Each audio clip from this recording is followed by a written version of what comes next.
ये आपने अभी भी कहा पारिवारिक रिश्ता, आपने इस पूरे चुनाव में माता पिताजी का नाम कई बार उठाया। सोनिया जी भी यहाँ कल आई थी, उन्होंने कहा कि मैं एक तरह से राहुल जी को आपको समर्पित कर रही हूँ, जो काम मैंने किया वो आपके लिए करेंगे।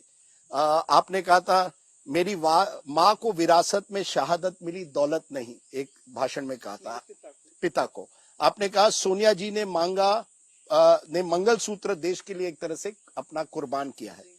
क्या आप एक तरह से इमोशनल अपील कर रही है जब सोनिया जी ये भाषण करती है कि आप चाहते हैं और भाजपा चाहती है कि हम चुप रहें और हमारे परिवार के बारे में जितने भी अपशब्द बोले जाएं, जितना भी उल्टा शुल्टा बोला जाए वो ठीक है। आप चाहते हैं कि आप हमारे शहीद पिता को देशद्रोही कहें, मेरी शहीद दादी जी को देशद्रोही कहें और हम चुप रहें।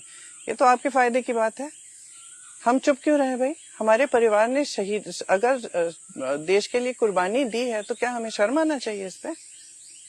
मुझे तो बहुत गर्व है कि मेरी दादी जी 33 गोली खाई हैं इस देश के लिए। बहुत गर्व है कि मेरे पिताजी शहीद हुए हैं इस देश के लिए। मैं बोलूंगी, क्यों नहीं बोलूंगी। हम बोलते हैं तो आप कहते हैं इमोशनल पिच कर रहे हैं। मोदी जी रोते हैं खामखा किसी भी छोटी चीज के लिए, इंटरव्यू में वोटों को लेने के लिए, तो वो इमोशनल पिच नहीं है। हम तो सच्चाई कह रहे हैं। मैं तो 19 साल की उम्र में अपने पिता के टुकड़े लाई हूँ घर, तो मैं क्यों ना बोलूं उसके बारे में? मैं चुप क्यों हूं अगर मेरे पिता को आप देशद्रोही बोलेंगे कि पिताजी ने कानून बदले, इंदिरा जी की विरासत को बगैर टैक्स के लेने के लिए कानून बदले। क्या बकवास है ये? और आप झूठ पे झूठ फैलाए जाएं और हम चुप रहें, क्यों?